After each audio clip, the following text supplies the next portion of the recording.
जी बेटा, आज का जो टॉपिक है बेटा हमारा वो है कोलिजन। तो मैं कोलिजन के ऊपर बात करूंगा क्योंकि वर्क होना चाहिए लास्ट लेक्चर है। इसके बाद में कुछ न्यूमेरिकल्स से रिलेटेड और हो सकता है मैं कुछ डालूं, है ना। फिलहाल जो हमारा टॉपिक है वो है कोलिजन। ठीक है बेटे, कोलिजन क्या होता है, कोलिजन को कैसे पढ़ना चाहिए, कोलिजन किस बेसिस पे पढ़े बेटा। हाँ, मैं ज्यादातर बात करूंगा बेटे, चाहे आप नीट के रिलेटेड ले लो, चाहे आप JEE के रिलेटेड ले लो, या आप अगर 11th में हो ना बेटे, तो आप लोगों के लिए बहुत कॉमन क्वेश्चन आने वाला है। अगर आप CBSE में हैं और अगर आप 11th के लिए प्रिपेयर कर रहे हैं, आपके फर्स्ट सेमेस्टर के अंदर ये कोलिजन जो है ये खूब अच्छे से पूछा जाएगा। और अगर आप नीट में है तो कई बार नोटिस किया होगा आपने कि इसके ऊपर क्वेश्चन आता है कि अगर लाइटर मास है तो क्या होगा, हेवियर मास है तो क्या होगा, है ना। कोई इशू नहीं है, इसको ध्यान से पहले समझते हैं। बेसिक टर्म से स्टार्ट करता हूं बेटे, मैं सारे लेक्चर अभी 0 से स्टार्ट कर रहा हूं पर, है ना। अच्छा, थोड़ा मेरी बोलने की रफ्तार ज्यादा है तो आप इसको, कई बच्चे कहते हैं सर हम 2 पे नहीं देख पाते, 1.2 पे तो देख पाते। बेटे हाँ, आपको वैसे ही देखना पड़ेगा क्योंकि मैं तो तेज पढ़ाऊंगा ही पढ़ाऊंगा, ठीक है ना। सो अब स्टार्ट करते हैं बेटे, कोलिजन होता क्या है ये बेटे आपको मैं कुछ एग्जांपल के तौर पे देता हूं। जैसे मेरा हाथ इस व्हाइट बोर्ड पे, तो बेटा ये भी एक कोलिजन है। कोलिजन का एक टाइप हो सकता है। कोलिजन को बताने के लिए बहुत सारी बातें हैं, बहुत सारे एग्जांपल्स हैं। जैसे अगर आप कोई क्रिकेट मैच देख रहा होगा तो अभी करंट इंडिया बांग्लादेश का टेस्ट चल रहा है, तो आप देखते होंगे कि बॉल जो है बहुत अच्छी स्पीड से जाती है बैट पे, और बैट पे बॉल जो टक करके लगता है, टक करके लगता है, और एक कहते हैं ना आहा क्या आवाज आई है, क्या सुंदर आवाज आई है। सो एक्चुअली बॉल और बैट का मिलन होता है कुछ सेकंड के लिए, कुछ मिली सेकंड के लिए, कुछ और भी छोटे सेकंड के लिए, और वो बॉल जो है वो बाउंड्री के बाहर चली जाती है। ठीक। So what is the meaning of collision? Collision का मतलब टकराना, कोलिजन का मतलब कोलाइड करना। अब सर ये तो यही बात हो गई, कोलाइड करना मतलब टकराना, टकराने का मतलब कि किसी दो ऑब्जेक्ट को, when two objects meet, जब दो ऑब्जेक्ट मिलेगा सम इंटरवल ऑफ टाइम, मतलब कुछ इंटरवल के लिए। जैसे मैंने कहा एक बॉडी A है, दूसरी बॉडी B है। अब इसी कंडीशन बेटे अलग अलग हो सकते हैं। हो सकता है कि ये मेरा व्हाइट बोर्ड रेस्ट पे है, मैं अपने हाथ को मूव करके लाऊं, चट एक आवाज से आ जाएगी, धम, है ना। तो A जो चल रहा है वो भी किसी रफ्तार से चल रहा है, मान लो U1 रफ्तार से चल रहा है, और B जो है वो U2 रफ्तार से चल रहा है। तो दोनों आएंगे और एक ऐसा समय आएगा, कई बच्चे इसको इंपल्स से ऐड ऑन कर रहे होंगे। हाँ बेटा, impulse, there is change in momentum. Yes बेटे, यस वही चीज है, ये इंपल्स ही है, थोड़ा समझिएगा ध्यान से। सो अगर ये M1 है और ये M2 है और ये टकराया U1 से और ये टकराया U2 से, तो टकराने के बाद की story, conservation of linear momentum भी इससे प्रूफ होता है। तो ये टॉपिक ऐसा है कि बहुत बढ़िया होगा, ध्यान समझिएगा। सो अब जो M1 है वो एक्चुअली में V1 से दौड़ेगा, और जो ये V2 है और जो M2 है ये एक्चुअली में V2 से दौड़ेगा। अब किस डायरेक्शन में दौड़ेगा बेटे, ये डिपेंड करता है कितने एंगल में मिला है ना, उन दोनों का मीटिंग पॉइंट कैसा रहा है, वो प्लेस कौन सा था, वगैरह वगैरह वगैरह। तो दो ऑब्जेक्ट का टकराना या मीट करना सब इंटरवल ऑफ टाइम के लिए, उसे बेटा कोलिजन का नाम दोगे। हाँ, मैं ज्यादा इस पे चर्चा नहीं करूंगा क्योंकि सबको समझ में आ रहेगा कि कोलिजन क्या होता है। और इतनी बात के बाद भी किसी के समझ ना आए बेटे, तो या तो दो बात है, आप समझना नहीं चाह रहे हो या फिर आप समझ ही नहीं सकते हो। चलो, कोलिजन मतलब किसी भी दो बॉडी का आपस में मीटिंग है ना। जैसे कुछ लोग ताली बजाते हैं, तो उनका एक हाथ दूसरे हाथ से क्या करता है, कोलाइड होता है। अब इससे आवाज क्यों आती है, कहानी क्या क्या है, ये सब चर्चा करेंगे हम। अब 2 मिनट रुक जाएं। इसलिए हमारे बड़े लोग कहते हैं कि एक हाथ से ताली तो नहीं बजती। एक हाथ से ताली नहीं बजती का मतलब कि सिंगल ऑब्जेक्ट, सिंगल बॉडी आपको साउंड एनर्जी प्रोड्यूस नहीं करेगा, उसको कोलाइड करना पड़ेगा, उसको किसी से टकराना पड़ेगा। तो कहने का अर्थ है कि दो बॉडी चाहिए ही चाहिए, है ना। आप कह देते हो देखो एक हाथ से तो मैं ताली बजा दी, बट एक्चुअली में ताली बजाने के लिए दूसरे ऑब्जेक्ट की आवश्यकता पड़ी आपको, तो बड़े बुजुर्ग सही कहा करते हैं कि एक हाथ से ताली तो नहीं बजती। ठीक है, चलिए अब मैं आपको कोलिजन पढ़ाने से पहले कुछ बेसिक्स टर्म्स हैं, मैं उस पर ज्यादा डिस्कस करूंगा। एक हमारा डिस्कस का काम आ जाता है, this is called coefficient of restitution. बेटा आपने न्यूटन का नाम सुना होगा, न्यूटन भाई साहब कोएफिशिएंट ऑफ रिस्टिट्यूशन। बेटा मुझे स्पेलिंग मिस्टेक्स हो सकता है कि मुझे स्पेलिंग ना आती हो, है ना, या ये भी हो सकता है कि मैं लिखना ना चाह रहा हूं, वो आप अपने हिसाब से अंदाजा लगा लीजिएगा। कोएफिशिएंट ऑफ रिस्टिट्यूशन, हाँ मैं ऐसा ही लिखता हूं पर बोल सही हूं, कोएफिशिएंट ऑफ रिस्टिट्यूशन। इसे बताया किसने? इस रिस्टिट्यूशन के लिए न्यूटन भाई साहब एक लॉ लेके आ गए, लॉ ऑफ रिस्टिट्यूशन। और बेटे ये जो टॉपिक है ये आपको इंजीनियरिंग में पढ़ना पड़ेगा, इंजीनियरिंग में पढ़ना पड़ेगा। सर कौन से इंजीनियरिंग पढ़ना पड़ेगा? बेटे आपको ये वो इंजीनियरिंग पढ़ना पड़ेगा जिसमें रबड़ के बारे में पढ़ाते हैं, जिसमें वो इंजीनियरिंग जिसमें रबड़ के बारे में पढ़ाते हैं। अब टेक्सटाइल इंजीनियरिंग हो सकती है क्या सर? बेटा मुझे पता नहीं, टेक्सटाइल में रबड़ तो आता है कि नहीं आता मुझे नहीं पता। प्लास्टिक क्या होता है, रबड़ क्या होता है ना सर, इसका डिफरेंसेस क्या होता है? हाँ बेटे उसी की स्टडी न्यूटन साहब ने की और लॉ ऑफ रिस्टिट्यूशन दिया। इस लॉ ऑफ रिस्टिट्यूशन ना पढ़ा के हम कोएफिशिएंट ऑफ रिस्टिट्यूशन पढ़ाएंगे, बिकॉज इसका इस्तेमाल हम करेंगे कोलिजन में। ध्यान से समझना कि लॉ ऑफ रिस्टिट्यूशन दिया न्यूटन भाई साहब ने। न्यूटन भाई साहब ने बताया कि भैया ऐसा ऐसा रिस्टिट्यूशन के लॉज हैं, ऐसा ऐसा करेंगे। फिर हमें उसका एक सटीक शब्द है coefficient of restitution, that is called ई, है ना, स्मॉल ई, इलेक्ट्रॉन वाला ई। ठीक है बेटा, स्मॉल ई। अब कोएफिशिएंट ऑफ रिस्टिट्यूशन के अंदर स्मॉल ई आया है ना, इसका लॉ जो है वो न्यूटन साहब ने दिया। अब न्यूटन साहब ने क्या दिया, मैं आपको छोटी छोटी बातें करता हूं, है ना, समझ में आ जाएगा। मैंने कहा जब हम छोटे होते हैं तो हमें बॉल से खेलने की आदत होती है, क्रिकेट बॉल की बात कर रहा हूं मैं, लड़कों की बात कर रहा हूं बेटे। जनरली गांव के एरिया से जो लड़के होते हैं, शहरी का तो जो शहरीकरण के बच्चे हैं मैं उनकी बात नहीं कर रहा हूं, क्योंकि शहर में तो बच्चा नहीं है। खाली जो क्रिकेट वगैरह खेलते हैं, फुटबॉल वगैरह खेलते हैं, वॉलीबॉल खेलते हैं, मतलब जो बच्चे स्पोर्ट्स खेलते हैं ना, पबजी वाले नहीं, है ना।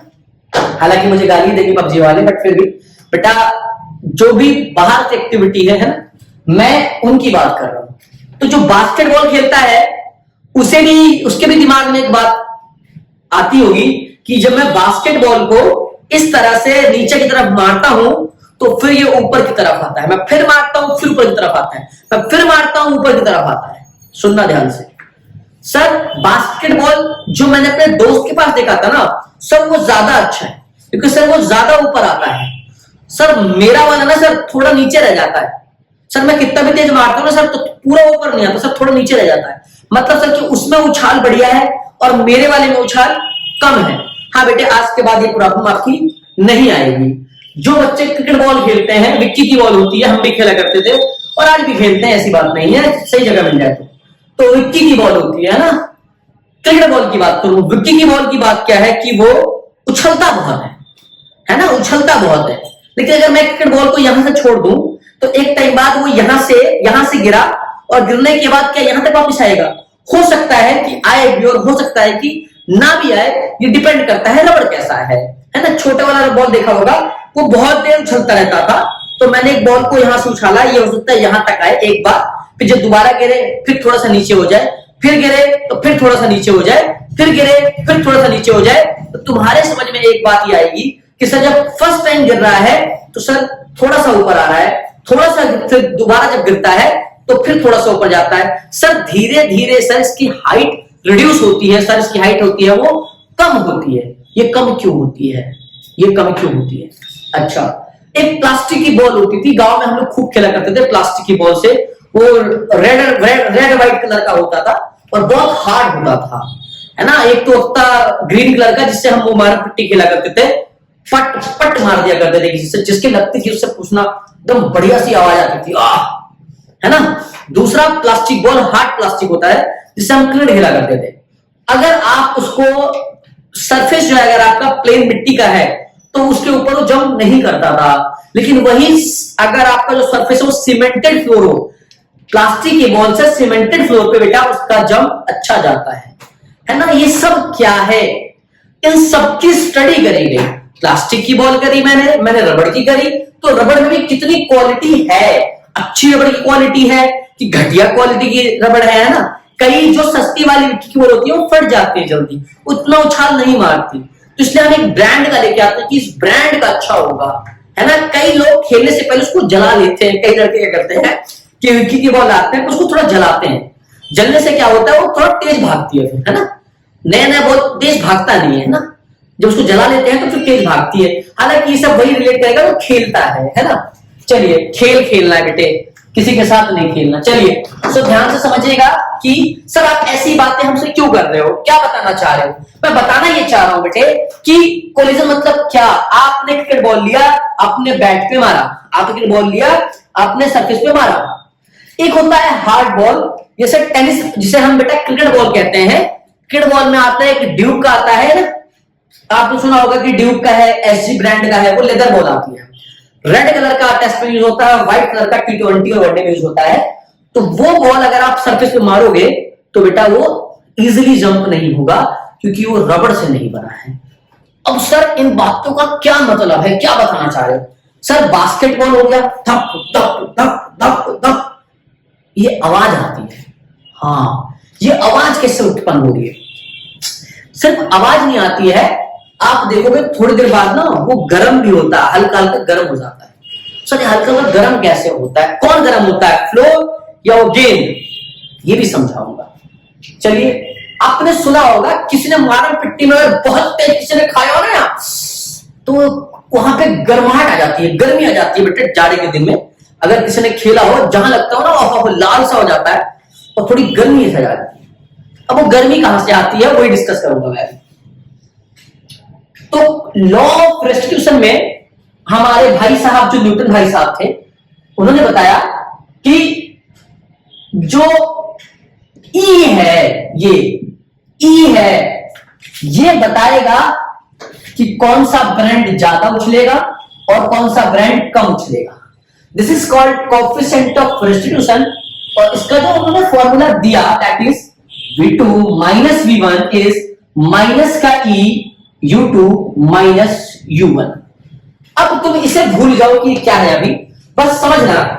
अगर मैं इसको ऐसे लिख दूं, E equals to mod of V2 minus V1 upon mod of U2 minus म्यू1। अब इस मोड का मतलब पता है कि इन दोनों को माइनस करके, चाहे माइनस है या प्लस है, आप इसके बाहर प्लस ही लिखोगे, इसके भी नीचे आप प्लस ही लिखोगे, क्योंकि मोड आ गया है।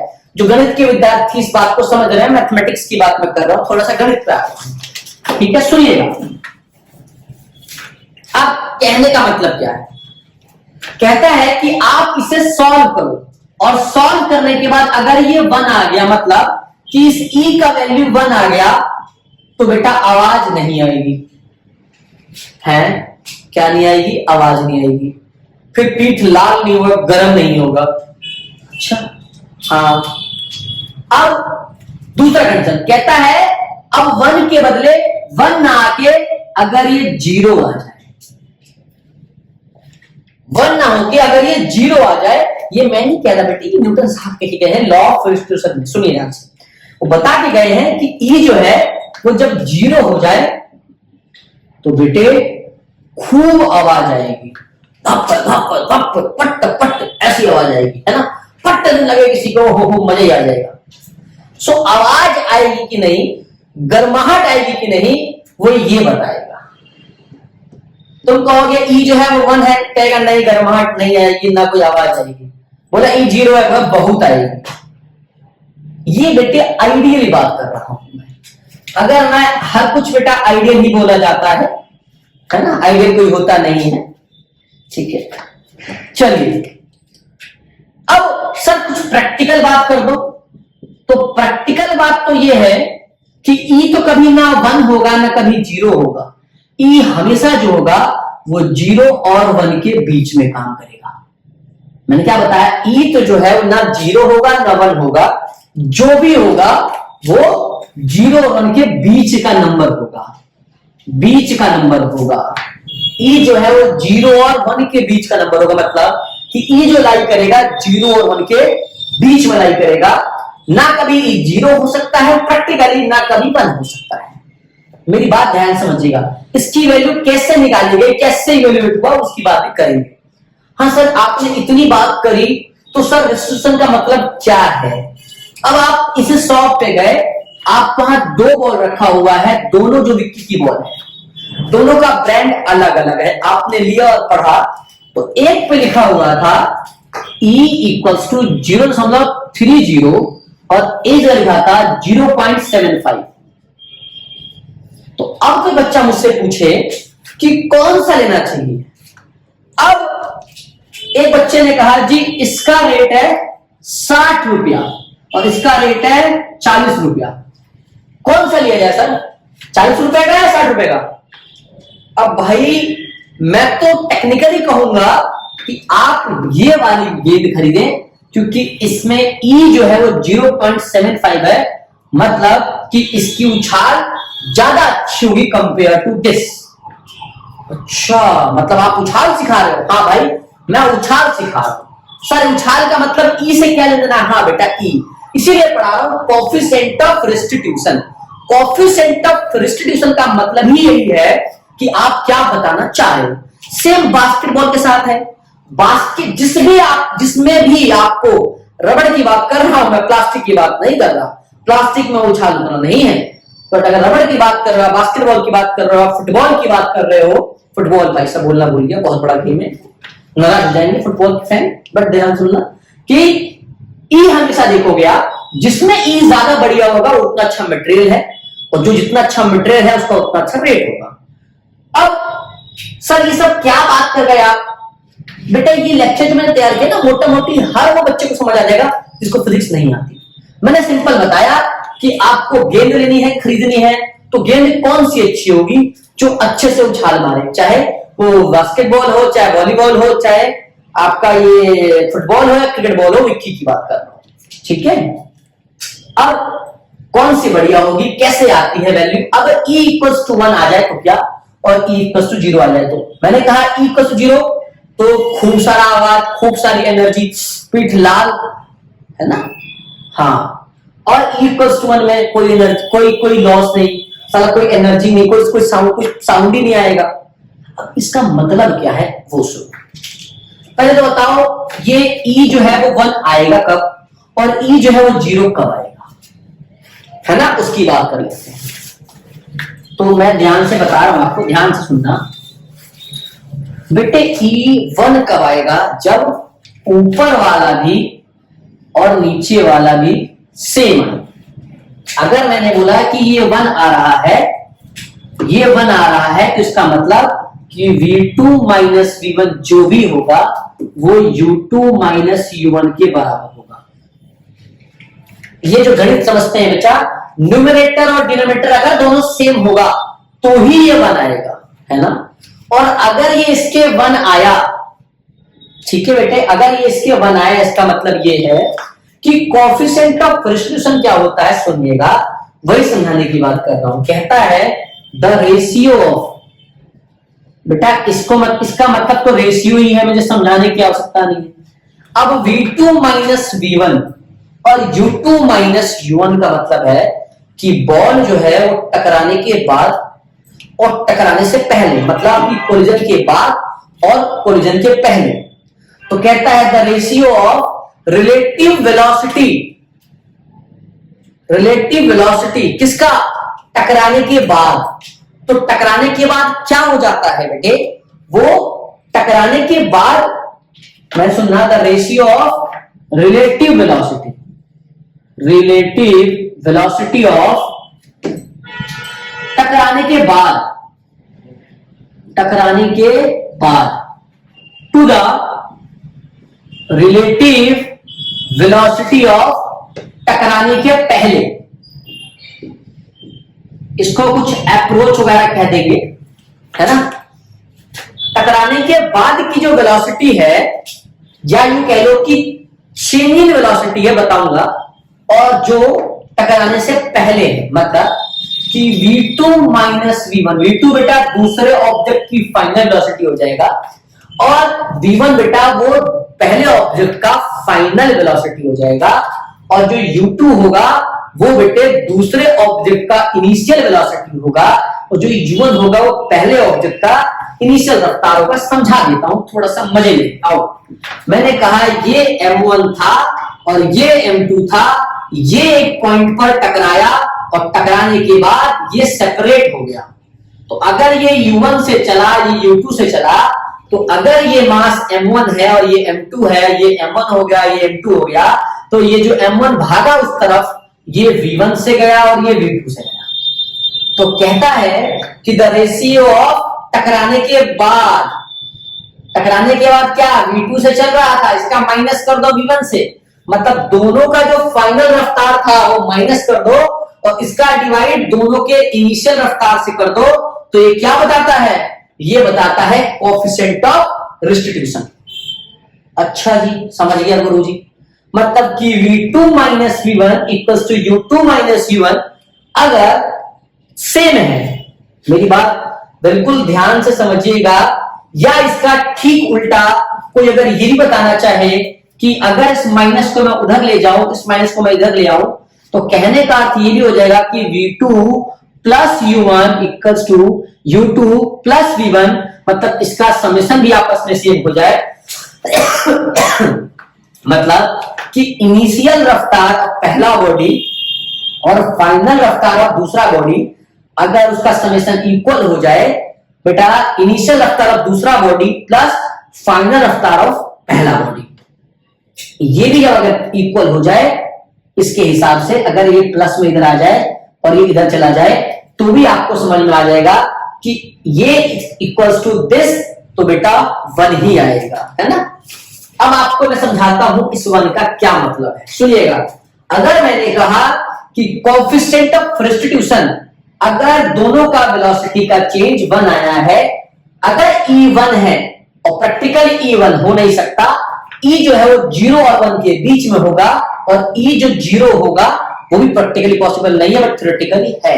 और मैंने बताया कि जो 1 के जितना करीब होगा तो उतना बढ़िया मटेरियल होगा, वो थोड़ा महंगा होगा, कॉस्टली होगा, और जो जितना 1 से दूर होगा 0.1, 0.2, 0.5, है ना। तो बेटा ये होता है कोएफिशिएंट ऑफ रिस्टिट्यूशन, और यहाँ पे इसका आप खास ख्याल रखें, है ना, ध्यान से समझेंगे। ये इसका इक्वेशन है, और मोड क्यों लगाया? ताकि नेगेटिव नहीं आना चाहिए, इस तरह से माइनस का साइन लगाया गया है, क्योंकि बेटा डायरेक्शन क्या हो रहा है, बॉल का अपने हिसाब से चेंज हो रहा है। बाकी उसको हम थोड़ा भी और डिटेल में देखते हैं, ठीक है। अब मेरी बात ध्यान से सुनिएगा, मैं क्या कह रहा हूं, बहुत अच्छे से समझिएगा मैं क्या कह रहा हूं, है ना, बहुत ध्यान से। लॉ ऑफ रिस्टिट्यूशन को अगर आप समझ गए, अप्रोच का मतलब होता है कि जब आप अप्रोच कर रहे हो, है ना। अब सुनिएगा,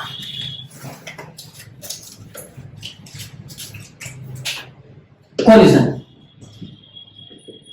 बेटा कोलिजन में कोएफिशिएंट ऑफ रिस्टिट्यूशन का कितना बड़ा हाथ है, समझ में आ गया। ये इसे कोएफिशिएंट ऑफ रेजिलेंस भी कहते हैं, अलग अलग बुक पर नाम दिया है, तो दिक्कत नहीं है, डरिएगा। अब कोलिजन का मतलब क्या है, सुनिए। टकराया दो तरीके से जा सकता है। पहला, अगर E1 हो जाए या E आपका 0 हो जाए। सर क्या मतलब है, सही से बताओ। हाँ, कोलिजन का मतलब है या तो टकराने के बाद का वेलोसिटी का चेंज और टकराने के पहले वेलोसिटी चेंज आपस में बराबर हो जाए। इसका मतलब कि क्या है सर, सुनना।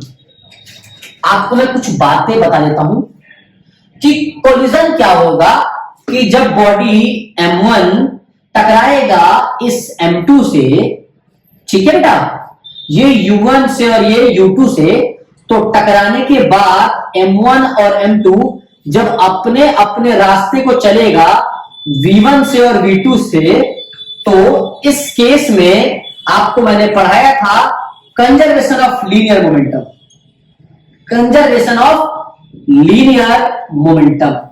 तो बेटा मोमेंटम शुड बी कंजर्व।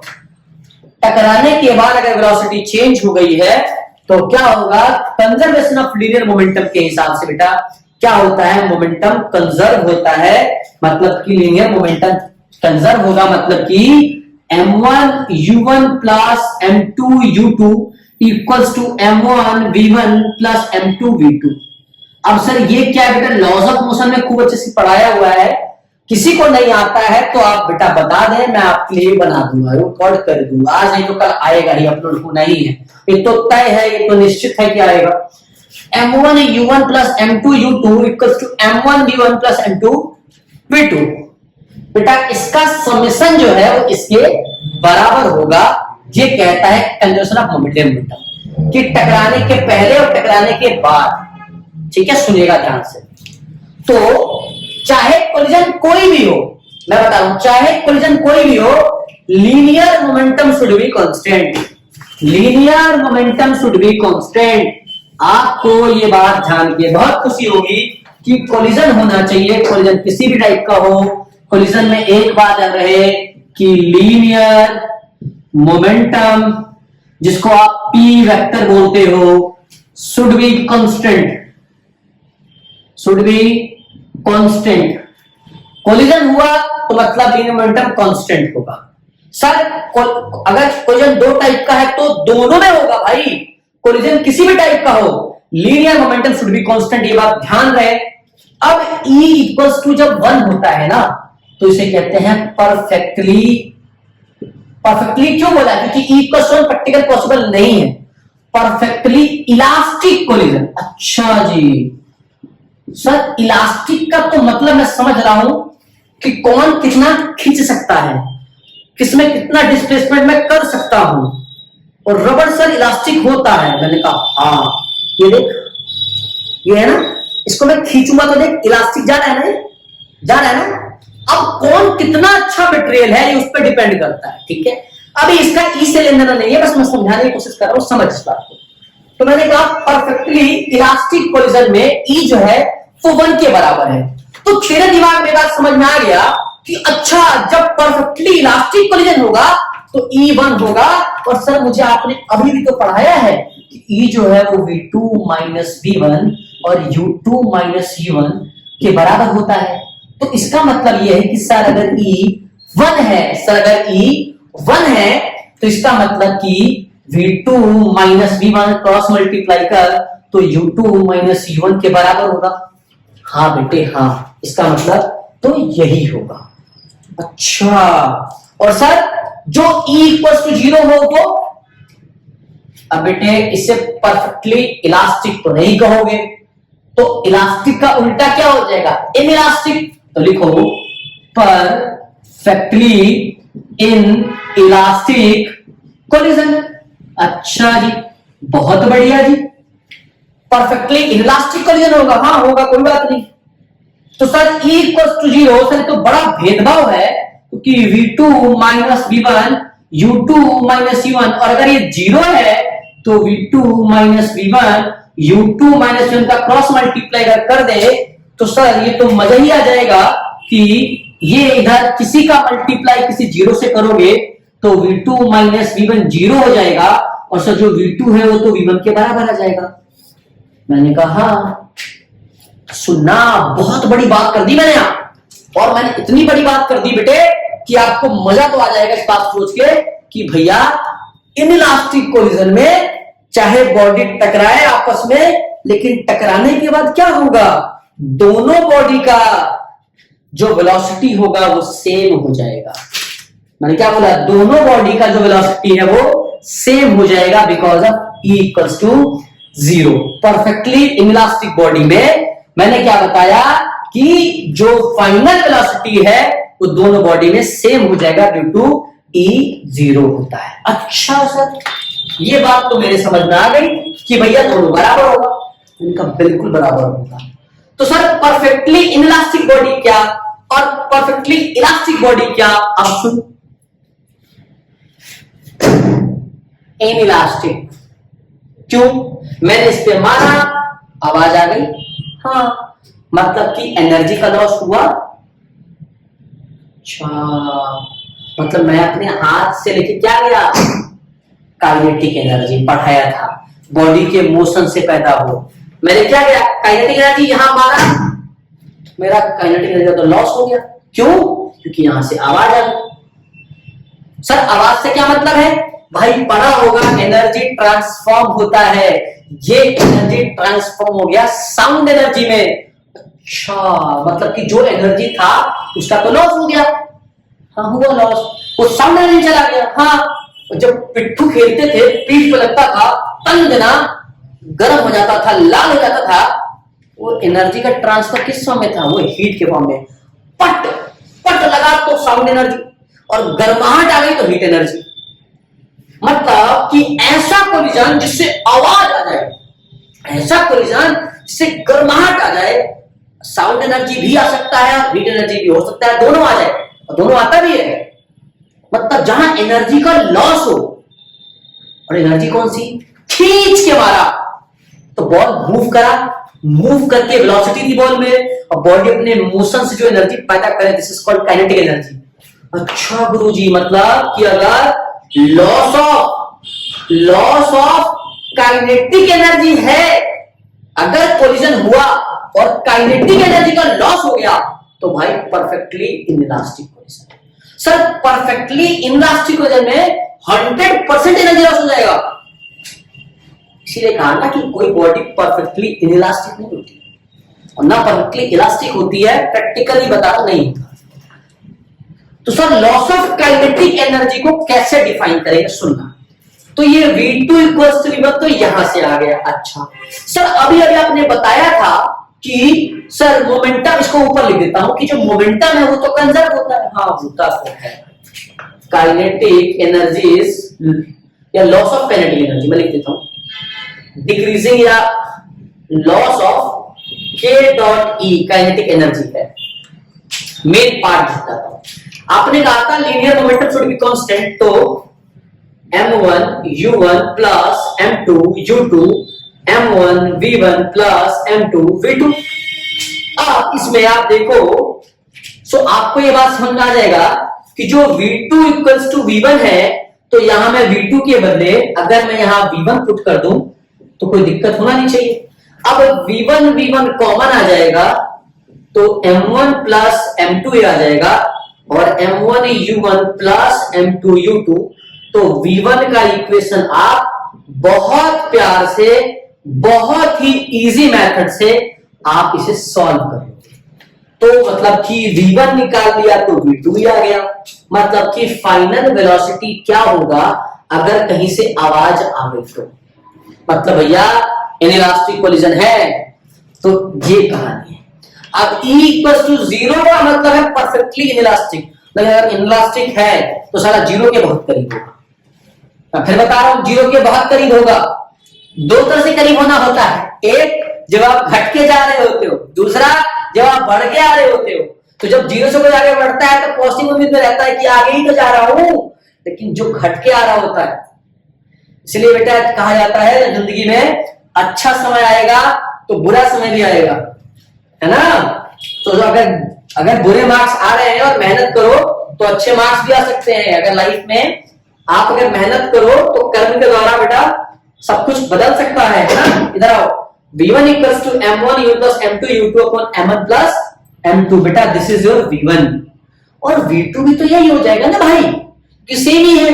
अच्छा अब सर एक मेरे बचपन में मैंने देखो सवाल था कि सर जो औरतें गोबर को ऐसे पाथती हैं, गांव में देखा होगा, उपले देखे होंगे, उसको यूं करके दीवार पर मारती थी तो ऊपर जाके स्टिक कर जाता था। हाँ वो भी इनइलास्टिक कोलिजन का एग्जांपल है। पट कर आ जाओ, चिपक गया। सर इसका क्या मतलब है? अब इसका मतलब भी समझाऊंगा अगर आप मुझे समझाने दोगे तो। अगर मैंने एक कहीं पानी में वो मिट्टी डाल के, मड कहते हैं उसको, कीचड़, उसको उठा के दीवार पर मारो, दीवार पर चिपक जाता है, स्टिक हो जाता है। दीवार कैसा है? रस्ट पे, और ये कैसा है? मोशन में, है ना। तो अगर मैं कह दूं कि जो दूसरा बॉडी है, पहला बॉडी जो m1 है वो तो चल रहा था u1 से, और दूसरा बॉडी जो था वो रेस्ट पे था। मैंने कहा अगर m2 इज रेस्ट, तो जैसे रेस्ट कह दूंगा u2 बिकम्स 0। एक केस लेता हूं, पहला केस दोनों चल रहा था, दूसरा केस कि मान लो कि एक बॉडी रेस्ट पे है, दूसरा चल रहा है, तो M2 एज इट जीरो हो जाएगा क्योंकि M2 पे तो U2 जीरो है। तो यहां से अगर मैं V1 निकालू तो आ जाएगा M1 U1, है ना, M1 U1 upon M1 plus M2। किसके लिए?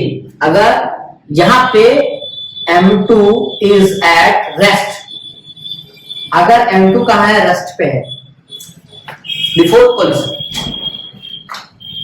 अब सर एक बात समझाओ, मैंने कहा सर बिफोर कोलिजन और आफ्टर कोलिजन में काइनेटिक एनर्जी का कितना लॉस हुआ है सर, परफेक्टली इनलास्टिक में पूछना चाहूं तो सर कैसे बताओगे? बेटे बताना क्या है, बड़ा आसान हो जाएगा भाई। काइनेटिक एनर्जी अगर आप इनिशियल निकालो तो आता है half M1 U1 square plus half M2 U2 का स्क्वायर। ये तो काइनेटिक एनर्जी इनिशियल होगा, और इनिशियल लेवल पे बॉडी जो है वो तो चल ही नहीं रहा। बॉडी चल रहा है क्या? नहीं चल रहा ना M2, तो ये तो जीरो है, तो जैसे U2 जीरो है थुचु, है कि नहीं? और काइनेटिक एनर्जी फाइनल देखोगे तो आपको समझ में आएगा half M1 V1 square plus half M2 V2 का स्क्वायर। अब सर एक चीज, सर दोनों में तो V1 V2 सेम ही होता है, और सर काइनेटिक एनर्जी का लॉस होता है कि नहीं? अगर हम इसे इक्वेट करेंगे तो समझ पाएंगे। तो चलो काइनेटिक एनर्जी को अगर मैं इक्वेट कर लूं, अगर बेटे क्या करूं मैं इक्वेट कर लूं, तो मैं थोड़ा सा यहाँ पे क्योंकि हमारा व्हाइट बोर्ड का रीजन इतना ही है तो इसको मैं बाद में लिखूंगा। फिलहाल मैं इसको यहां सॉल्व कर लेता हूं, ये लाइन हटा देता हूं ताकि आपको ये ना लगे कि यहां कुछ और चल रहा है। बेटे काइनेटिक एनर्जी इनिशियल यहां इतना आ गया और काइनेटिक एनर्जी फाइनल इतना निकाल दिया आपने।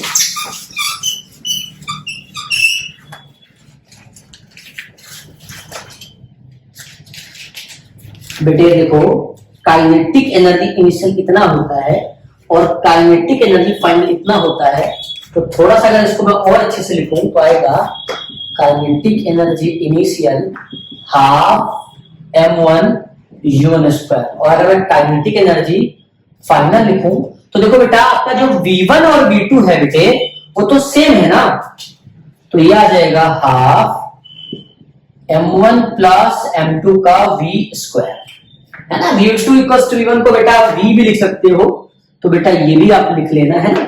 और V1 आपने इतना लिखा है तो आप इसको V1 के बदले V भी लिख सकते हो, आपकी मर्जी है, ठीक है ना।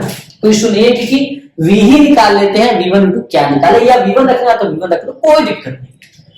अब मुझे इन दोनों में देखना यह है कि लॉस हुआ कि नहीं।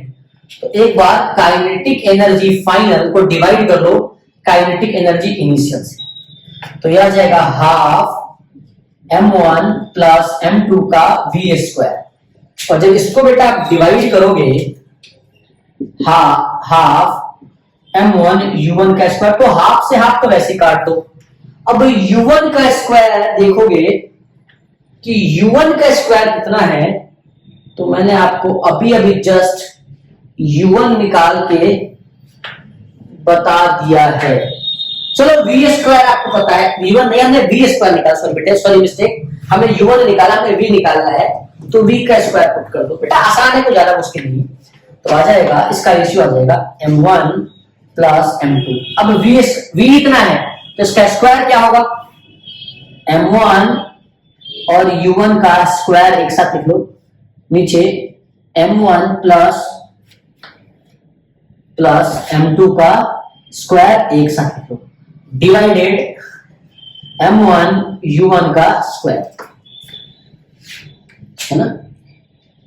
उस पूरे देखो बेटा, अच्छा हाँ इधर बेटा रटना नहीं किसी बच्चे ने, बेटा है ना, मारो तो बहुत रटेगा, रटना नहीं है। देखो ध्यान से करना क्या, सुनना, यहां पे पूरे V का स्क्वायर करना है, पूरे V का स्क्वायर, इसलिए M1 का भी स्क्वायर U1 का भी स्क्वायर, नीचे यहाँ M1 और U1 का स्क्वायर है बेटा, पूरे का स्क्वायर नहीं है, तो आप इसे थोड़ा इक्वेट करोगे, मैं ब्लू पेन का यूज कर लेता हूं, तो ये आएगा आपका m1 u1 का स्क्वायर m1 स्क्वायर, नीचे m1 प्लस m2 का स्क्वायर, ऊपर आएगा m1 प्लस m2 और नीचे आएगा m1 का u1 स्क्वायर। तो ये तो बहुत ही बढ़िया हो गया जी, स्क्वायर का स्क्वायर खत्म और ये स्क्वायर का ये m1 खत्म, तो ऊपर बचा है m1, ये स्क्वायर है m1 प्लस m2 तो कट जाएगा, स्क्वायर खत्म। तो आपको आएगा kinetic energy final upon kinetic energy initial equals to m1 ऊपर आ जाएगा बेटे और m1 प्लस m2 नीचे। तो इससे सब क्या बताना चाहते हो भैया, अगर आप m1 upon m1 plus m2 को अगर आप एक से ज्यादा समझ रहे हैं तो बेटे आप तो मूर्ख हैं, क्योंकि बेटा ये कभी भी 1 से बड़ा तो नहीं होगा, 1 से छोटा ही हो जाएगा। तो काइनेटिक एनर्जी जितना था उतना ही अगर होता तो 1 आना चाहिए था आंसर। भैया मैंने कहा kinetic energy final upon kinetic energy initial अगर 1 नहीं है तो मतलब लॉस तो हुआ है ना भाई, लॉस तो हुआ है, क्योंकि अगर दोनों सेम होता तभी तो कट के 1 आता, तो 1 तो आया नहीं। अब अगर 1 नहीं आया इसका मतलब कि m1 upon m1 plus m2 जो है लेस देन 1 है, तो मतलब यह एनर्जी का लॉस हुआ है। इसीलिए कहा जाता है yes there is loss of kinetic energy inelastic collision, perfectly inelastic collision. ये आपका आ जाएगा यस, क्योंकि डिनोमिनेटर क्या होगा, बड़ा हो जाएगा, डिनोमिनेटर क्या है, छोटा, तो वैल्यू 1 कभी नहीं आएगी, 1 से छोटी आएगी, और जितनी छोटी होती जाएगी लॉस ऑफ एनर्जी उतना ज्यादा होगा। देखो अगर ये 0.5 आ गया कट के, ये 0.5 अगर आ गया तो इसका मतलब है कि एनर्जी हाफ रिड्यूस हो गई, मतलब जितना दिया था उसका आधा हो गया। अगर इसका मास इसका पूरा 0.25 आ जाता है मतलब कि 1/4 घट गया, ये तो 1/2 था, ये तो 1/4 हो गया, मतलब काइनेटिक एनर्जी कितना लॉस होगा वो ये बताएगा। आई होप आपको समझ में आ रहा होगा। तो बेटा आज ये आपका था परफेक्टली इनइलास्टिक कोलिजन।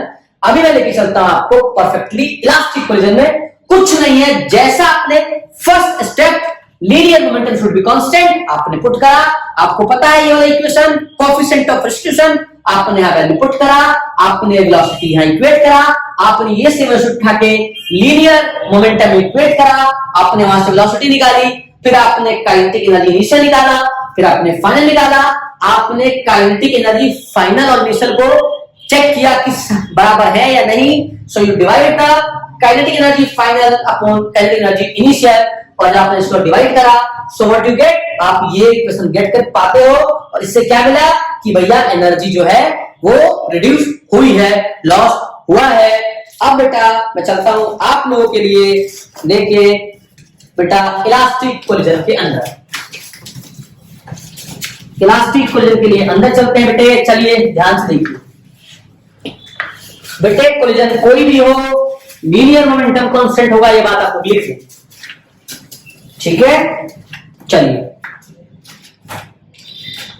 सर इसमें ई का यूज नहीं करेंगे बेटा, करेंगे ई का यूज, तो कोई फायदा नहीं होगा। ई क्या है, v2 minus v1 upon u2 minus, अगर इसको 1 रख देंगे तो v2 minus v1 u2 minus u1 cross multiply करोगे तो v2 minus v1 is u2 minus u1, ये तो अपने को पता ही है ना। अब यहां देखो अगर कोलिजन कैसा है, इलास्टिक है, तो इलास्टिक कोलिजन में there is no sound energy, there is no heat energy, जितने से दिया है उतने ही से वापस आ जाएगा, और ये परफेक्ट और ये प्रैक्टिकली पॉसिबल नहीं है। समझ में आ रहा होगा, कोलिजन मतलब बॉल मारी प्लास्टिक की तो नीचे रह जाता है, रबड़ मारी तो ऊपर तक आता है, मटेरियल वेरी कर रहा है, बट कोलिजन क्या होता है समझ में आ गया होगा, गुड। अब मैंने बताया था कंजर्वेशन ऑफ मोमेंटम, कौन सा, लीनियर मोमेंटम, लिख देता हूं लीनियर मोमेंटम, मतलब m1 u1 plus m2 u2 m1 v1 plus m2 v2। अब करना क्या है सर, क्या करें, यहां पे तो सर ऐसा नहीं है, हाँ बेटे ऐसा तो नहीं है, लेकिन यहां पे एक चीज कर सकते हैं। देखो जो 1 वाला है उसको 1 के पास ले आओ और जो 2 वाला है उसको 2 के पास ले जाओ। सर ऐसा क्यों कर रहे हैं हम? क्योंकि बेटा हमें इक्वेशन चाहिए। तो m1u1 माइनस m1v1, क्योंकि ये इधर आ जाएगा प्लस माइनस ये उधर जाएगा, तो m2v2 माइनस m2u2। सर हमने ऐसा ही क्यों करा? मैंने कहा आपके पास 10 आम है, मुझे 4 आम चाहिए। क्या करोगे आप? 6 चुपचाप उठा के रख दोगे साइड में, क्योंकि हमें 4 चाहिए। आपको क्या आउटपुट चाहिए होता है, आप उस हिसाब से कंडीशन मैच करते हो ना, कि आपको क्या, आप ये नहीं कहते 6 ही क्यों खाएं, 6 ही क्यों हटाए, क्यों? क्योंकि आपको 4 चाहिए, है ना? तो आउटपुट जो चाहिए उस हिसाब से बेटा हम चेंज करते हैं। चलिए अब सर ये तो आ गया। हाँ सर क्या करें आप? अब बेटे मास कॉमन निकाल लो, तो m2 आ जाएगा v2 माइनस u2, यहां आ जाएगा m1 u1 minus v1। Sir ये तो आ गया, क्या करूं भाई? कुछ मत करो, इसको इक्वेशन फर्स्ट बना लो। 2 स्टेटमेंट याद रखना कोलिजन में। पहला कि लीनियर मोमेंटम कंजर्व होता है। अगर इलास्टिक की बात करो तो काइनेटिक एनर्जी ऑल्सो कंजर्व। यही फर्क है, समझाने जा रहा हूं। E=1 का मतलब यही था बेटा। इन इलास्टिक कोलिजन मोमेंटम भी कांस्टेंट होता है और काइनेटिक एनर्जी भी रिमेन सेम रहता है, कांस्टेंट ही रहता है, सेम ही रहता है। वही मैं आपको प्रूफ करूंगा। पर इलास्टिक में मोमेंटम शुड बी कांस्टेंट और काइनेटिक एनर्जी का लॉस होगा। कितना लॉस होगा मैंने प्रूफ कर दिया। अब जब लिखेंगे काइनेटिक एनर्जी इज कंजर्व, जैसे बेटा कंजर्व्ड है, ठीक है, जैसे ही कंजर्व्ड है तो आ जाएगा half m1 u1 square plus half m2 u2 square equals to half m1 v1 square plus half m2 v2 square. अब सर इसका क्या करें? वही करो, 1 1 को खींच लो और 2 2 को भेज दो, तो ये वाला इधर आ जाएगा और ये वाला उधर चला जाएगा, तो आ जाएगा half m1 u1 square minus half m1 v1 square. बेटे 1 को मैंने ब्लू से लिखा है और 2 को मैं ब्लैक से लिख देता हूं, तो आएगा हाफ m2 v2 स्क्वायर, बेटा v2 लिख रहा हूं माइनस हाफ m1 v1 का स्क्वायर। आप क्या करें भाई? कॉमन ले लो, ये तो आसान है। अभी मैं इधर ब्लैक से लिखता हूं हाफ और m1 कॉमन, तो u1 स्क्वायर माइनस v1 का स्क्वायर आ जाएगा, ठीक है बेटा। और यह आ जाएगा हाफ, ये m2 बाहर आ जाएगा v2 का स्क्वायर माइनस v1 का स्क्वायर। और इसको बना लो इक्वेशन नंबर 2। सर बन गया। आप क्या करें बेटा? कुछ मत करो, अब क्या करो? डिवाइड करो। सर क्या डिवाइड करूं बेटे? इसका काम तो नहीं है ना, थोड़ा सा मैं बेटे आपका समय ज्यादा ले रहा हूं, बट बेटे क्या करें, काम ही करना है ना। मैंने कहा डिवाइड, सेकेंड इक्वेशन ऊपर रखो बाय फर्स्ट, ऊपर रखो इसको, half m1 u1 square minus v1 square equals to half m2 v2 square minus v1 square. Very good. Divide by first equation ये रहा m1 u1 minus v1 m2 v2 minus u, मतलब v1 है, यही था ना, u2 minus u2। हाँ बेटा सही लिखा था मैंने, और उधर u1 माइनस, हाँ बेटा वेरी गुड, सही लिखा है। u1 माइनस v1 स्क्वायर और v2 स्क्वायर माइनस बेटा m2, बेटा ये m2 आएगा बेटा, थोड़ा बहुत लिखने में मिस्टेक हो गया है, m2 u2 स्क्वायर आएगा, ये m2 u2 स्क्वायर आएगा, है ना। तो आएगा ये u2 स्क्वायर, है ना, u2 स्क्वायर आएगा, तो ये बेटा आएगा आपका u2 स्क्वायर आएगा, ठीक है ना। थोड़ा बहुत हो जाता है कैलकुलेशन मिस्टेक। अब आप देखोगे पढ़ने वाला बच्चा कहेगा सर पहले तो हाफ को हाफ से काट दो और m1 को m1 से काट दो, m2 को m2 से काट दो। मैंने कहा चल काट देता हूँ, तेरी बात सुन लेता हूँ। और सर यहां से निकालो u1 square minus v1 square upon u1 minus v1, यहाँ आ जाएगा v2 का स्क्वायर माइनस u2 का स्क्वायर अपॉन v2 का स्क्वायर माइनस u2 का स्क्वायर, ये आने का था। अच्छा नहीं, अब सर मैंने कहीं पढ़ा था कि a का स्क्वायर माइनस b का स्क्वायर a माइनस b और a प्लस b होता है। मैंने कैसा पढ़ा था? उसने कहा पढ़ा तो था। तो मैंने कहा अगर पढ़ा है तो पढ़ा क्यों है, अप्लाई करने के लिए। अरे आपके हाथ में अगर पत्थर है और मैंने कहा कि कोई तरह भाग के आए तो इस पत्थर से मार के उसको गिराया जा सकता है, ये तुझे पढ़ाया गया है। अब तू कह रहा है कि सर पत्थर है मेरे हाथ में और सामने से इंसान भाग के आ रहा है, क्या करूं? भाई मार, भाई मार, जो पढ़ रहा है उसको अप्लाई कर।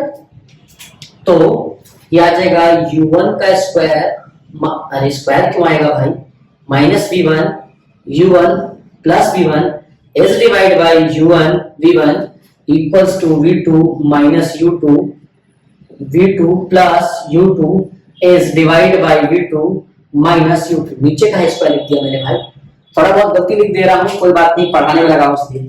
तो इससे ये कट गया, डिवाइड रूल, इससे ये कट गया, तो आया u1 plus v1 equals to v2 plus u2। यही चीज मैंने आपको थोड़ी देर पहले एक इक्वेशन से लिखवाया था, आपको याद होगा। यही चीज मैंने लिखी थी, सेम चीज। अभी इसके लिए जितना ड्रामा करा ना हमने, ये चीज मैंने करा दिया था। कैसे, वापस देख लो कैसे कराया था।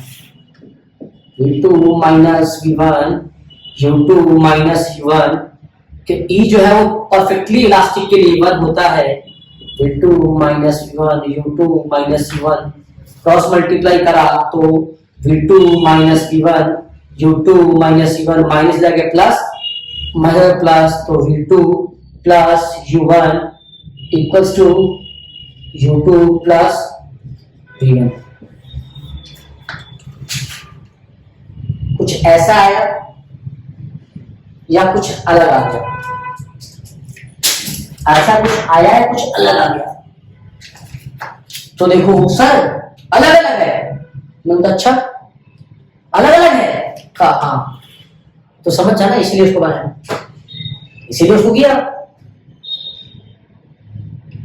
तो सर अभी तो आप कह रहे थे कि ऐसा कुछ, हाँ कुछ बच्चे अगर इस तरह से कोशिश करते हैं तो ध्यान रहे कि इसमें आपको थोड़ा सा उल्टा है, v1 प्लस u1 है और वहां u2 प्लस v1 है, लेकिन यहाँ u1 प्लस v1 है और v2 प्लस u2 है।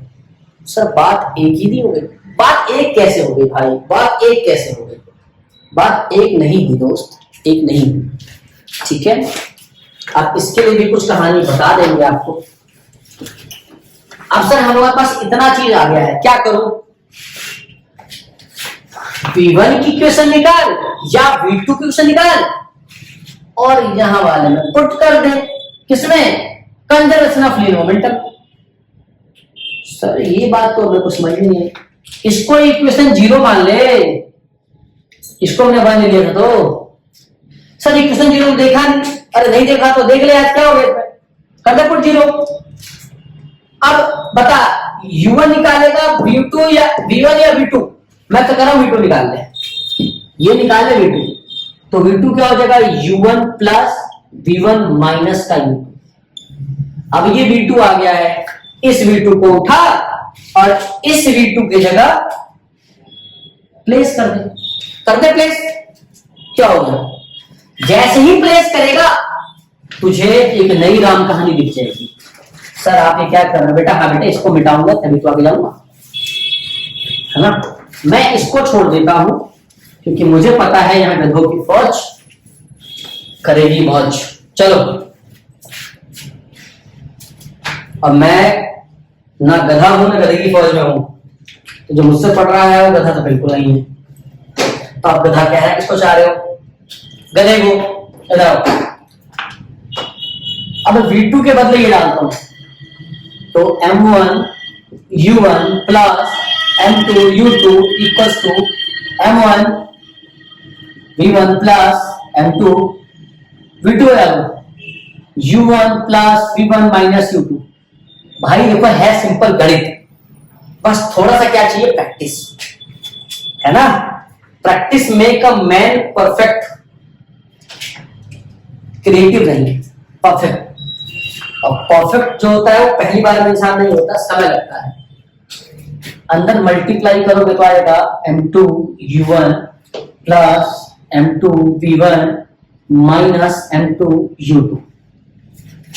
अच्छा गुरु, ये तो कुछ अलग ही चीज है, ये m1v1 और इसके इधर तो ये गरीब पहले से है ही, मुंह देख रहा है, लेकिन कुछ करो तो मैं तो देखता हूं।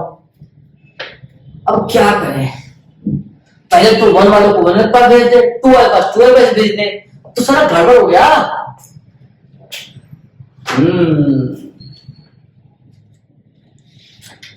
तो देख, इसके पास v1 है और इसके पास भी v1 है, तो एक काम करना, पहले v1 को कॉमन ले, तो v1 कॉमन क्या हो जाएगा, m1 प्लस m2। अब देख ये u1 है और यहां भी u1 है, तो अगर इसको उठा के इधर ले आएगा तो ये आ जाएगा m1u1 माइनस m2u1। तो अगर u1 कॉमन ले लेगा तो ये बचेगा तेरा, u1 कॉमन ले लेगा तो बचेगा m1 क्योंकि इधर है माइनस m2। अच्छा मतलब कि इसका भी खेला कर दिए, इसका भी खेला कर दिए, इसका भी खेला कर दिए और इसका भी खेला कर दिए, ये बचा है। क्या करें, ये माइनस में है, ये भी u2 है, ये भी u2 है, ये भी m2 है, ये भी m2 है, ये माइनस है, तो इसको उठा के घर ले आओ तो होगा क्या, प्लस का m2u2 प्लस का m2u2। तो किसी भी गधा नहीं बोलूंगा, मेरे पे गधे थोड़ी ना, जुड़ के 2m2u2 हो जाएगा। जो थोड़ा भी गणित का जानता है कि m1 माइनस m2, तो ये हो जाएगा 2m2u2। अब मुझे चाहिए क्या, फाइनल वेलोसिटी, तो v1 क्या हो जाएगा, m1 माइनस m2, ये आ जाएगा u1, है ना। इतना जल्दी नहीं करते, आराम से करते हैं। ये v1 m1 प्लस m2 है और ये प्लस में 2m2u2 है। तो अगर मुझे यहां से v1 चाहिए तो क्या इसको नीचे ले जाऊं, हाँ ले जाओ, तो हो गया ना solve, m1 minus m2 u1 upon m1 plus m2 plus 2m2u2 upon m1 plus m2। अब अगर मुझे दो बॉडी का मास पता है, उसका इनिशियल रफ्तार पता है दोनों का, तो क्या पहला रफ्तार आ जाएगा v1। अब जैसे ही v1 आया तो देखो v2 निकालने के लिए आसान है, कैसे, यहां रखो, तो v2 क्या आ जाएगा, u1 एज इट इज, क्या आ जाएगा as it is u1 plus v1 minus u2। अब v1 तो ये रहा, रख दो, है ना, इक्वेशन 0, तुम्हारा काम हो गया है। यहां लिख देता हूं 0 इक्वेशन, सारे तो v2 को 0 पुट कर दोगे, भरोसा नहीं तुम्हारा। लाल से कर देता हूं, लाल डेंजर का निशान है, 0 मत कर देना, इसको इक्वेशन 0 बोल देता हूं, ठीक है ना। देखो तो v2 u1 as it is plus v1 वो है, पूरा लिखो, m1 माइनस m2 का u1 upon m1 plus m2, है ना, plus 2m2u2 upon m1 plus m2 और माइनस का u2। अब पढ़ने वाला बच्चा कहेगा सर निकल तो ये भी गया, मैंने कहा हाँ यार निकल तो ये भी गया, है कि नहीं सर। इसको अलग अलग ना करके सर आप एक साथ भी लेते हैं ना, ये पूरा m1 प्लस m2, तो भी सर सवाल तो हो ही जाता। मैंने कहा देख यार सवाल तो हो ही जाएगा, और करना तेरे को है भाई, तू ही करके बता मेरे क्या आएगा। तो आप यहां से V2 कैलकुलेट कर लोगे, जो भी इसकी V2 आएगी। आप चाहते हो कि मैं ही कर दूं तो मुझे भी कोई दिक्कत है नहीं, वरना समस्या होगी। तो आप V2 कैसे निकालोगे? क्या आप एलसीएम लेना चाहोगे? बिल्कुल लेना चाहो तो आ जाएगा M1 प्लस M2 U1। तुम चाहते हो तो कर लेता हूं, आएगा M1 प्लस M2 U1। बेटा प्लस कौन लिखेगा? Plus M1 minus M2 U1, नीचे M1 प्लस M2।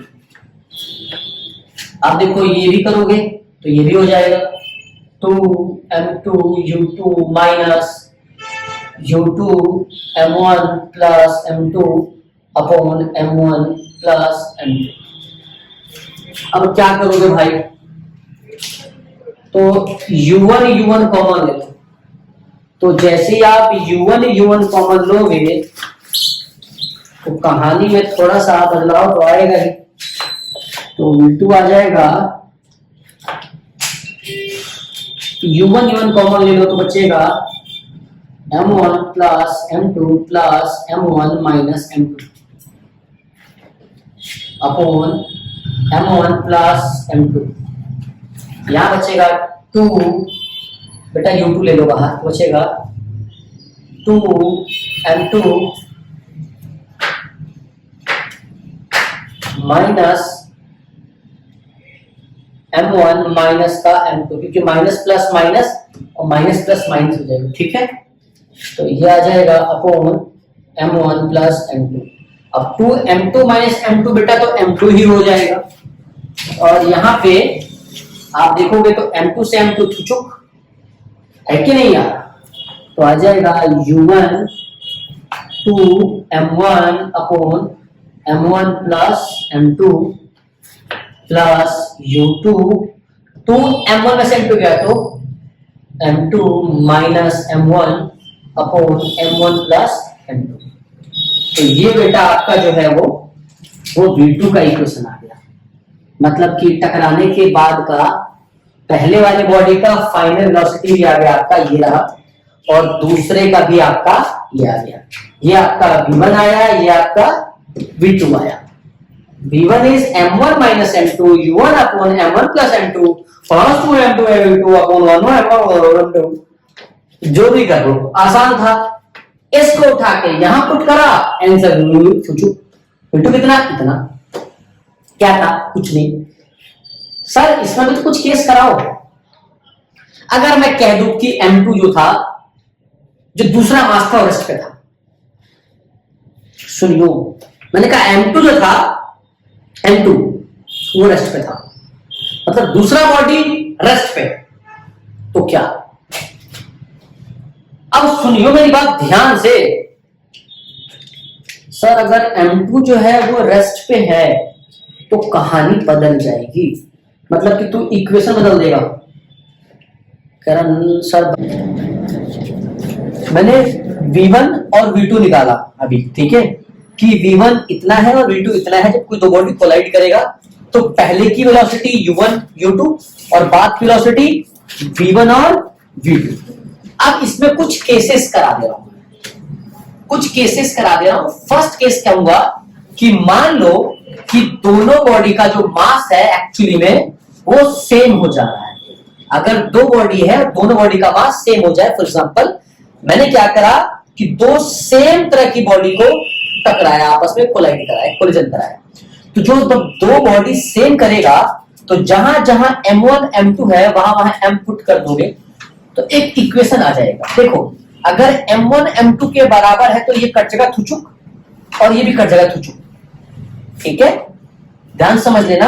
अगर मैंने कहा M1 M2 M है तो M1 माइनस M2, क्योंकि M माइनस M 0 हो जाएगा तो ये पूरा 0 हो जाएगा। अभी बचेगा, अगर मैं इक्वेशन निकालूं तो V1 equals to 2M2 U2 upon M1 plus M2 बचेगा, और ये हो जाएगा आपका M, ये भी हो जाएगा M और ये भी हो जाएगा M, क्योंकि M1 M2 M है तो ये आ जाएगा 2M U2 by M plus M2M।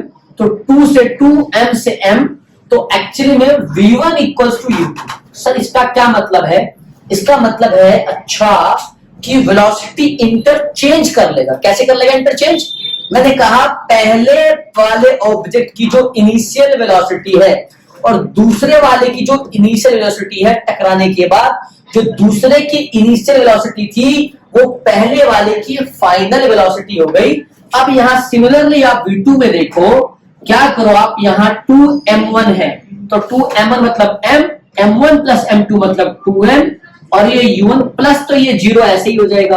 तो आप यहां भी देखो कि 2m से 2m गया तो V2 इक्वल्स टू u1, मतलब कि दूसरे वाले का इनिशियल वेलोसिटी पहले वाले का फाइनल और पहले वाले का इनिशियल वेलोसिटी दूसरे का फाइनल, मतलब वेलोसिटी क्या होगा आपस में इंटरचेंज कर लेगा। मैंने दो मार्कर चलाया और अगर दो मार्कर मास सेम है तो टकराने के बाद इसका अगर वेलोसिटी u1 था तो अब टकराने के बाद इसका वेलोसिटी जो है वो अब एक्चुअली में क्या होगा, v2 हो जाएगा, और अगर इसका u2 था तो ये v1 हो जाएगा। ये एक कंडीशन है केस का जब मास क्या हो, दोनों का सेम हो। इस बात को ध्यान से समझिएगा, ठीक है। अब इसको मैं थोड़ा और अच्छे से लेके चलूं, थोड़ा सा और समझदारी से समझाऊं तो समझिएगा। सेम मास के लिए मैं कहूंगा अगर कि अब मैंने कहा बेटे कि क्या है कि मास जो है वो m1 m2 ले लो, अलग अलग मास है, कोई बात नहीं। अब दूसरा केस ले लो कि मास m1 है और एक मास m2 है, और मैंने कहा जो m1 चल रहा था वो u1 से चल रहा था और जो m2 चल रहा था वो u2 से, लेकिन ये रेस्ट पे था। दूसरा वाला मास जो था बेटे वो रेस्ट पे था। रेस्ट का मतलब कि एक बॉडी रेस्ट पे है और आप उसको दूसरे बॉडी को उस पर फेंक के मार रहे हो और वो तब कोलाइड कर रहा है, कोलिशन कर रहा है। तो उस केस में बेटा फाइनल रफ्तार दोनों वेलोसिटी दोनों ऑब्जेक्ट का क्या क्या होगा। तो जहां जहां u2 है वहां वहां 0 रख दो। अगर क्या करोगे बेटा, आपको यहाँ u2 0 दूं तो किसी का मल्टीप्लाई किसी 0 से कर दूंगा, तो यहाँ पे जो v1 की इक्वेशन आएगी that is m1 minus m2 upon m1 plus m2 का u1, और ये वाला 0 आ जाएगा क्योंकि u2 0 पे पूरा 0 हो जाएगा।